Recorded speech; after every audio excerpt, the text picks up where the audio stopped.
ಶ್ರೀ ಗುರು ರಾಘವೇಂದ್ರ ಸ್ವಾಮಿಗಳ ಜೀವನ ಚರಿತ್ರೆಯ ಮುಂದಿನ ಅಧ್ಯಾಯ. ಶ್ರೀ ವಾದೀಂದ್ರ ತೀರ್ಥರು. ಶ್ರೀ ರಾಘವೇಂದ್ರರ ವೃಂದಾವನದ ಪಕ್ಕಕ್ಕೆ ಇನ್ನೊಂದು ಸುಂದರವಾದ ವೃಂದಾವನವನ್ನು ನಾವು ನೋಡುತ್ತೇವೆ. ಅದು ರಾಘವೇಂದ್ರ ಸ್ವಾಮಿಗಳ ಪೂರ್ವಾಶ್ರಮದ ಮರಿಮೊಮ್ಮಕ್ಕಳಾದ ಶ್ರೀ ವಾದೀಂದ್ರ ತೀರ್ಥರದು. ಇವರಿಗೋಸ್ಕರ ಗುರುಗಳು ತಮ್ಮ ಪಕ್ಕದ ವೃಂದಾವನವನ್ನು ಮೊದಲೇ ತೀರ್ಮಾನಿಸಿದ್ದರಂತೆ. ಶ್ರೀ ಗುರುಗಳ ಪೂರ್ವಾಶ್ರಮದ ಪುತ್ರರು ಲಕ್ಷ್ಮೀನಾರಾಯಣಾಚಾರ್ಯರು, ಅವರ ಪುತ್ರರು ಪುರುಷೋತ್ತಮಾಚಾರ್ಯರು, ಇವರ ಮಕ್ಕಳು ಶ್ರೀನಿವಾಸಾಚಾರ್ಯರು. ಇವರೇ ಮುಂದೆ ಶ್ರೀ ವಾದೀಂದ್ರ ತೀರ್ಥರೆಂದು ನಮ್ಮ ಪೀಠದಲ್ಲಿ ಬರುತ್ತಾರೆ. ನಮ್ಮ ಪಕ್ಕದಲ್ಲಿರುವ ವೃಂದಾವನ ಇವರಿಗಾಗಿಯೇ ಮೀಸಲಿಡಿರಿ ಎಂದು ರಾಘವೇಂದ್ರ ಸ್ವಾಮಿಗಳು ಇವರ ಪುಟ್ಟ ತಲೆಯ ಮೇಲೆ ಕೈಯಿಟ್ಟು ಆಶೀರ್ವಾದ ಮಾಡಿದ್ದರಂತೆ. ಶ್ರೀ ರಾಘವೇಂದ್ರ ಗುರುಗಳು ವೃಂದಾವನಸ್ಥರಾದಾಗ ವಾದೀಂದ್ರರು ಕೇವಲ ಶ್ರೀನಿವಾಸಾಚಾರ್ಯ ಎಂಬ 2 ವರ್ಷದ ಬಾಲಕರಾಗಿದ್ದರಂತೆ. ಅವರು ಶ್ರೀ ರಾಘವೇಂದ್ರರಿಂದ ಅನುಗ್ರಹ ಹೊಂದಿದ ಮಹಾತ್ಮರು. ಶ್ರೀ ರಾಘವೇಂದ್ರರಿಗೆ ಆಗುವ ಎಲ್ಲ ಸೇವೆಗಳಲ್ಲೂ ಸಮಭಾಗ ಪೂಜಿಸಿಕೊಳ್ಳುವುದೆಂದರೆ ಸಾಮಾನ್ಯವೇ? ಶ್ರೀ ಮಂತ್ರಾಲಯ ಕ್ಷೇತ್ರದಲ್ಲಿ ಶ್ರೀ ರಾಘವೇಂದ್ರ ಗುರುಗಳ ಭಕ್ತಾನುಗ್ರಹ ಕಾರ್ಯದಲ್ಲಿ ಶ್ರೀ ವಾದೀಂದ್ರರು ಅವರಿಗೆ ಮಂತ್ರಿಗಳ ಹಾಗೆ ಇದ್ದು ಭಕ್ತಿ ಜನರ ಸ್ವಪ್ನದಲ್ಲಿ ಗುರುಗಳೊಡನೆ ದರ್ಶನವಿತ್ತು ಅನುಗ್ರಹ ಹಿಸುತ್ತಿರುವುದು ಅನುಭವ ಸಿದ್ಧವಾಗಿದೆ. ಗುರುಗಳಿಗೆ ಇವರು ಮೊಮ್ಮಗನಾಗಿದ್ದರಿಂದ ಮತ್ಯಾರಲ್ಲೂ ಇಲ್ಲದ ಸಹಜವಾದ ಅನುಪಮ ಪ್ರೀತಿ ವಾತ್ಸಲ್ಯ ಇರುವುದು.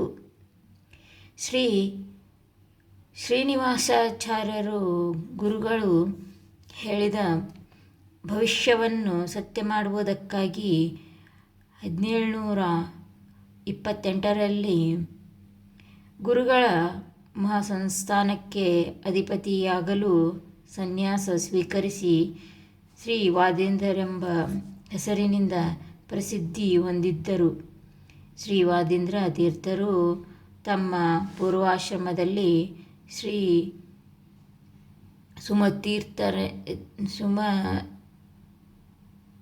ಸುಮತೀಂದ್ರ ತೀರ್ಥರಿಂದಲೂ ಶ್ರೀ ಉಪೇಂದ್ರ ತೀರ್ಥರಿಂದಲೂ ಸಕಲ ಶಾಸ್ತ್ರಗಳನ್ನು ಅಧ್ಯಯನ ಮಾಡಿ ತಮ್ಮ ಪಾಂಡಿತ್ಯದಿಂದ ಪ್ರತಿವಾದಿಗಳನ್ನು ಸೋಲಿಸಿ ರಾಜಾದಿರಾಜಗಳಿಂದ ಮಾನ್ಯವಾಗಿದ್ದರು.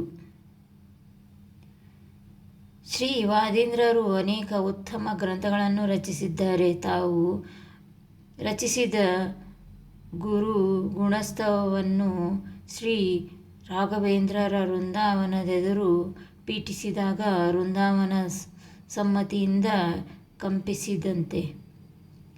ಆಗ ಬೃಂದಾವನಕ್ಕೆ ಹಾಕಿದ ಪುಷ್ಪಮಾಲೆ ವಾದೀಂದ್ರರ ಕೊರಳಿಗೆ ಬಿದ್ದಿತ್ತಂತೆ. ಗುರುಗಳು ಗುರುಗುಣಸ್ತವಮನುವುದು ತಮಗೆ ಸಮ್ಮತಿಯಾಗಿದೆ ಎಂದು ವೃಂದಾವನ ಕಂಪನದ ಮೂಲಕ ತಮ್ಮ ಸಮ್ಮತಿ ಶ್ರೀ ರಾಘವೇಂದ್ರರು ಸೂಚಿಸಿದ್ದರಂತೆ. ಅಪೂರ್ವವಾದ ಈ ಅದ್ಭುತವನ್ನು ನೋಡಿ ಅಲ್ಲಿ ನೆರೆದಿದ್ದ ಭಕ್ತರು ಆಶ್ಚರ್ಯದಿಂದ ಶ್ರೀ ವಾದೀಂದ್ರರ ಮೇಲೆ ರಾಘವೇಂದ್ರ ಸ್ವಾಮಿಗಳವರಿಗೆ ಇರುವ ವಾತ್ಸಲ್ಯವನ್ನು ಕಣ್ಣಾರೆ ಕಂಡು ಆನಂದದಿಂದ ಜಯಘೋಷ ಮಾಡಿದರು. ಶ್ರೀ ರಾಘವೇಂದ್ರ ಗುರುಗಳು ಬೃಂದಾವನ ಪ್ರವೇಶಿಸಿದ ಮೇಲೆ ಶ್ರೀ ಅಪ್ಪಣ್ಣಾಚಾರ್ಯರ ಗುರು ಸ್ತೋತ್ರಕ್ಕೆ ಸಾಕ್ಷಿ ಹಯಾಶ್ಯೋತ್ರಹಿ ಎಂದು ತಮ್ಮ ದಿವ್ಯವಾಣಿಯಿಂದ ಮೆಚ್ಚುಗೆ ಸೂಚಿಸಿದ್ದು ಪ್ರಥಮ ಮಹಿಮೆ ಎನಿಸಿದೆ. ಶ್ರೀ ವಾದೀಂದ್ರ ಸ್ವಾಮಿಗಳ ಗುರು ಗುಣಸ್ತವವನ್ನು ಕೇಳಿ ಬೃಂದಾವನವನ್ನು ಅಲುಗಾಡಿಸುವ ಮೂಲಕ ಮೆಚ್ಚುಗೆ ಸೂಚಿಸಿದ್ದು ಮಹತ್ತರ ಪವಾಡವೆಂದು ಹೇಳಬಹುದು. ಶ್ರೀ ವಾದೀಂದ್ರ ತೀರ್ಥರನ್ನು ದೇವಗುರುಗಳಾದ ಬೃಹಸ್ಪತ್ಯಾಚಾರ್ಯರ ಅಂಶವೆಂದು ಶ್ರೀ ವಿಜಯದಾಸರು ಸ್ತೋತ್ರ ಮಾಡಿದ್ದಾರೆ.